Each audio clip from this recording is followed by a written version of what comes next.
અત્યારે કિંજલબેન રબારણ ચૌધરી સમાજમાં કર્યા છે લગ્ન, જે રબારી છે તોય પણ કર્યા છે ચૌધરી સમાજમાં લગ્ન. તો આ ના થવું જોઈએ, ખરેખર આ સાચી વાત છે, બરોબર. તો અમુક સમાજના લોકો શું બોલી રહ્યા છે, એટલે કે બધી સમાજના લોકો શું બોલી રહ્યા છે કિંજલબેન રબારી વિશે. તો આ વિડીયો તમે એન્ડ સુધી જુઓ કે ત્યારે તમને ખબર પડશે કે બધી સમાજના લોકો શું બોલી રહ્યા છે. કારણ કે એક તો ઘણા ખરા કલાકારો આવું કરતા હોય છે, જે કલાકારો થઈ અને પછી આવું પગલું ભરી દેતા હોય છે, ખોટું પગલું ભરી દેતા હોય છે. તો આ પગલું ના ભરવું જોઈએ. તો આ બધી સમાજના લોકો શું બોલે તમે ધ્યાનથી જુઓ. જય દ્વારકાધીશ, હું છું અમીર બારાડી ફ્રોમ દેવભૂમિ દ્વારકા. હવે આ વિવાદનો વિડીયો આપણે બનાવવો તો નહોતો, પણ આપણાથી રહેવાનું નહીં. જે આ હમણાં કિસ્સો બન્યો સિંગરવાળો કિંજલબેન રબારી, એ બહુ ખોટું થયું છે. અને આમાંથી આપણે માલધારી સમાજને શીખવા જેવી બાબત છે. આની પહેલા અગાઉ આરતીબેન પટેલ એની કરેલું છે. એ ભલે આપણા સમાજમાં ના આવે, પણ આ તો આપણા સમાજની દીકરી હતી. અને ક્યાંક ને ક્યાંક આમાં આપણો સમાજ પણ દોષિત છે. કેમ કે આપણે બેન દીકરીઓને જ્યાં છૂટછાટ આપીએ છીએ, આપણે એમ થતું હોય કે બેન દીકરીઓ આગળ વધે અને આપણે એને પ્રોત્સાહિત કરતા હોય, સ્ટેજ ઉપર આપણે ચડવા દઈએ. પહેલી ભૂલ આપણી કેમ કે આપણે પૈસા આવતા હોય, આપણે એને આગળ વધારવી હોય, આપણે લાલચ હોય, એટલે આપણે આપણી દીકરીઓને સ્ટેજ ઉપર ચડવા દઈએ. પહેલો ગુનો આપણો છે, મા બાપનો, આપણા સમાજનો ગુનો છે. આમાં આપણે માલધારી સમાજ, આયર રબારી ભરવાડ, આમાંથી આપણે સબક લેવી જોઈએ ને. ભવિષ્યમાં આવું કોઈ ના થાય ચીજ, એની આપણે આમાંથી એક સબક લેવો જોઈએ અને આમાંથી શીખવાની જરૂર છે.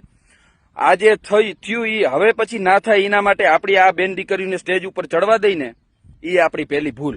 આપણે એટલી છૂટછાટ દઈ ત્યારે ને આપણે એને અમુક છે અહીંયા આપણે મોબાઈલ નથી દેતા, બરાબર.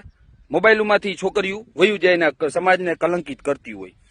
હવે આપણે આ લેવલમાં જવા દઈએ સિંગર લાઈનમાં, એટલે એ લોકો એના કોસ્ટાર હોય કે એના ભેગા જે કોન્ટેક્ટમાં હોય, પછી ડ્રાઈવર હોય, ઓલો પેલો અશોક ચૌધરી તો કઈ જ્ઞાતિનો હોય આપણે ખબર નથી, પણ આપણે એને છૂટછાટ આપીએ એટલે એ કોન્ટેક્ટમાં આવે ને. આપણે એને વિશ્વાસ મૂકી અને આપણી દીકરીને એના ભવિષ્ય માટે આગળ વધારવા માટે આપણે એવડો વિશ્વાસ મૂકતા હોય. એટલે ટૂંકમાં હવે બધા માલધારી સમાજે આમાંથી કંઈક શીખવું જોઈએ. અને આપણી દીકરીઓને આપણો ઉમરો ઓળંગવા દેવો હોય ને, તો હવે તમારે બધી સેફટીથી અને એને મોબાઈલને હાથે છૂટછાટ દઈને બધું આપણે ભારે પડે છે.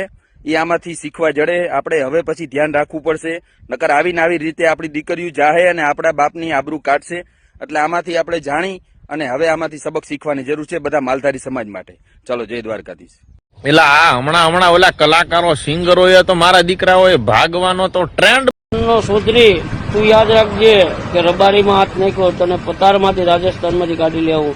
કિંજલને લાવશું ને લાવશું, રબારીમાં જ લાવશું એને. તારીને સુધરીને રોટલા નહીં ગળવા દે સમાજ. જય માતાજી, જય વડવાળા. આ થરાજમાં બન્યું કિંજલબેન રબારી બીજી જ્ઞાતિમાં ગઈ, એવું ના થવું જોઈએ. તમામ રબારી સમાજને તમામને ભેગું થવું જરૂરી. આ છોકરીને આપણે ગોતી લાવવાની ફરજ આવે સમાજની. જય માતાજી.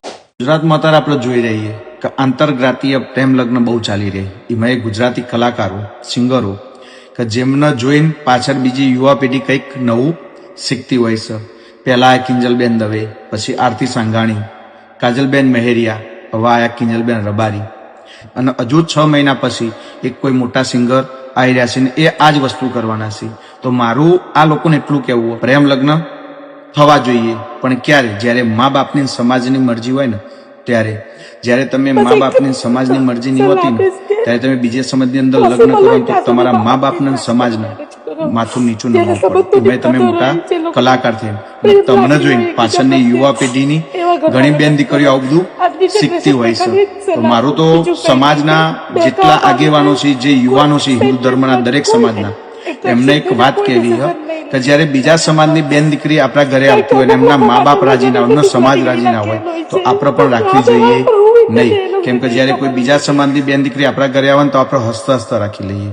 હા, જયારે બંને સમાજ, બંને માતા પિતા રાજી હોય અને પ્રેમ લગ્ન થતા અંતર્જ્ઞાતીય, તો સ્વેચ્છાએ કરવા જોઈએ. કેમ કે જયારે સમાજની માતા પિતાની મરજીથી લગ્ન થતા હોય ને એ જ લગ્ન જીવન સુખી જાય. બાકી પ્રેમ લગ્ન કરીને પછી પાછળથી જયારે પસ્તાવાનો વારો આવે ને તો તમારા કરતા મા બાપને વધારે સોચવું પડે છે.